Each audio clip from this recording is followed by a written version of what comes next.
11 सितंबर 2001। ये सिर्फ एक तारीख नहीं है, ये वो दिन है जिसने हमारी दुनिया को हमेशा हमेशा के लिए बदल दिया। और देखिए, 20 साल से भी ज्यादा हो गए हैं, लेकिन उस दिन जो हुआ उसका असर हम आज भी अपनी रोजमर्रा की जिंदगी में महसूस करते हैं।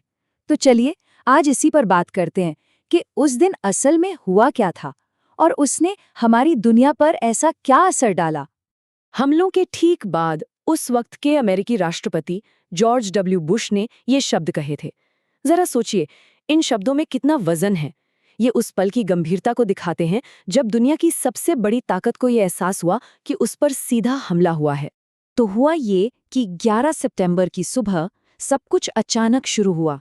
आतंकवादियों ने एक बहुत ही सोची समझी साजिश के तहत एक के बाद एक 4 कमर्शियल प्लेन्स हाईजैक कर लिए।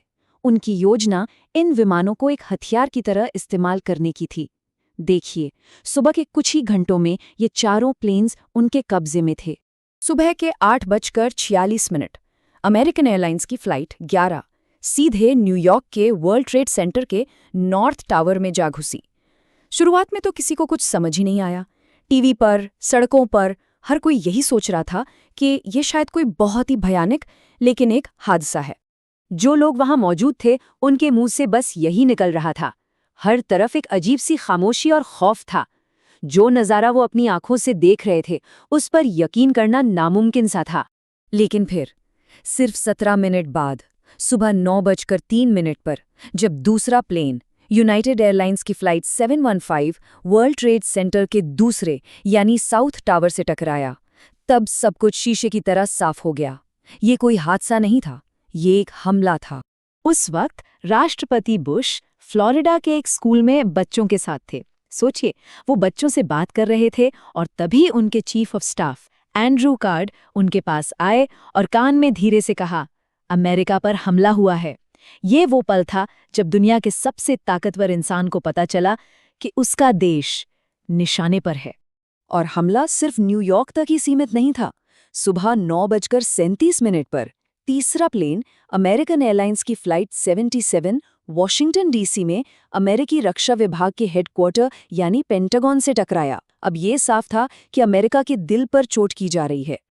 अब सवाल था चौथे प्लेन का, यूनाइटेड एयरलाइंस फ्लाइट 93। ये भी हाईजैक हो चुका था।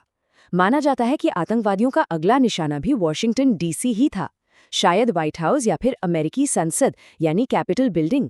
लेकिन इस प्लेन के अंदर जो कहानी बनी वो सच में वो हिम्मत की एक अविश्वसनीय कहानी है। प्लेन में मौजूद यात्रियों ने फोन पर अपने घर वालों से बात की और उन्हें पता चला कि न्यूयॉर्क और वॉशिंगटन में क्या हो रहा है। उन्हें ये समझते देर नहीं लगी कि उनके प्लेन का भी इस्तेमाल एक मिसाइल की तरह होने वाला है। और तब उन सब ने मिलकर एक फैसला किया, वो चुपचाप नहीं बैठेंगे, वो लड़ेंगे। और उन यात्रियों ने उन्होंने अपहरणकर्ताओं से लोहा लिया।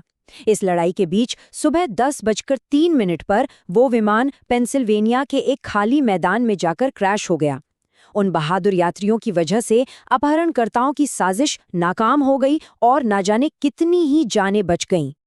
अब वापस न्यूयॉर्क चलते हैं, जहां हालत और भी ज्यादा खराब हो चुके थे। सुबह 9:59 पर साउथ टावर, जो बाद में हिट हुआ था, पहले ढह गया और फिर करीब आधे घंटे बाद 10:28 पर नॉर्थ टावर भी ताश के पत्तों की तरह ढहकर मलबे में तब्दील हो गया। तो इन हमलों की इंसानी कीमत क्या थी? बहुत बहुत भारी। उस एक सुबह में 3000 से ज्यादा लोगों ने अपनी जान गंवा दी और 6000 से ज्यादा लोग घायल हुए। ये अमेरिकी जमीन पर किसी विदेशी ताकत का अब तक का सबसे बड़ा और सबसे जानलेवा हमला था। तो आखिर ये किया किसने था? इन हमलों के पीछे था आतंकवादी संगठन अल-कायदा, जिसका सरगना था ओसामा बिन लादेन। बाद में जब लादेन ने इसकी जिम्मेदारी ली तो उसने वजह भी गिनाई, जैसे मध्य पूर्व में अमेरिका का दखल, इजराइल को अमेरिका का समर्थन और इराक पर लगे अमेरिकी प्रतिबंध।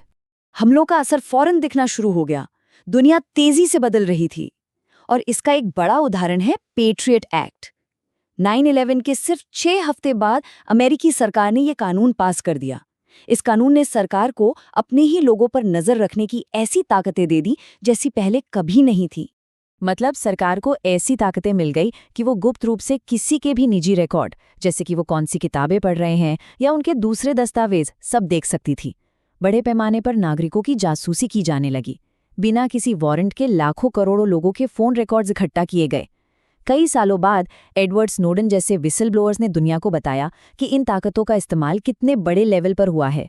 एक ऐसा बदलाव जो शायद हम सबने महसूस किया है, वो है एयरपोर्ट्स पर। जरा सोचिए, 9/11 से पहले का सफ़र कैसा था? बहुत कम चेकिंग होती थी, फ्लाइट से बस 15-20 मिनट पहले पहुंच जाओ काफ़ी था। लेकिन 9/11 के बाद सब कुछ बदल गया। आज फुल बॉडी स्कैन, हर जगह आईडी दिखाना, लिक्विड्स पर पाबंदी और मजबूत कॉकपिट दरवाजे, ये सब आम बात है। और दुनिया के नक्शे पर भी इसका बहुत बड़ा असर पड़ा। 9/11 के बाद अमेरिका ने वॉर ऑन टेरर यानी आतंकवाद के खिलाफ युद्ध का ऐलान कर दिया। इसी के तहत अल कायदा और दूसरे आतंकवादी गुटों को खत्म करने के लिए 2001 में अफगानिस्तान और फिर 2003 में इराक पर हमला किया गया। इन युद्धों का असर हम आज तक देख रहे हैं। लेकिन इन हमलों का एक और बहुत ही दुखद नतीजा निकला, और ये अमेरिका के अंदर ही हुआ। हमलों के बाद अमेरिका में रहने वाले मुसलमानों, सिखों और दक्षिण एशियाई लोगों के खिलाफ नफरत की एक लहर सी दौड़ गई। बाहरी लोगों से डर और नफरत, जिसे जीनोफोबिया कहते हैं, वो बहुत बढ़ गया। आंकड़े देखिए, सिर्फ 2001 में मुस्लिम विरोधी हेट क्राइम के 481 मामले दर्ज हुए। ये नंबर 9/11 से पहले के सालों के मुकाबले कहीं ज्यादा था। ये दिखाता है कि कैसे डर और गुस्से ने समाज में जहर घोल दिया था। इस नफरत की एक जीती जागती और बहुत ही दुखद कहानी है बलबीर सिंह सोढ़ी की। वो एक सिख थे, पगड़ी पहनते थे। हमलावर ने उन्हें गलती से अरब मुस्लिम समझ लिया और 15 सितंबर को उनकी गोली मारकर हत्या कर दी। और विडंबना देखिए, अपनी मौत से कुछ ही समय पहले उन्होंने 9/11 के पीड़ितों के लिए चंदा दिया था। तो ये पूरी कहानी हमें सिखाती क्या है? शायद एक बहुत सीधा सा सबक, अतिवाद यानी एक्सट्रीमिज्म हमेशा और ज्यादा एक्सट्रीमिज्म को ही जन्म देता है। और ये जो आंख के बदले आंख वाली सोच है, ये आखिर में पूरी दुनिया को ही अंधा बना देती है। ओसामा बिन लादेन ने कहा कि वो अमेरिका से बदला ले रहा था, फिर अमेरिका ने ओसामा से बदला लिया। ये एक ऐसा चक्र है जो कभी खत्म ही नहीं होता। तो सवाल यही रह जाता है कि बदले पर टिके इस दुनिया में ये चक्र आखिर टूटेगा कैसे?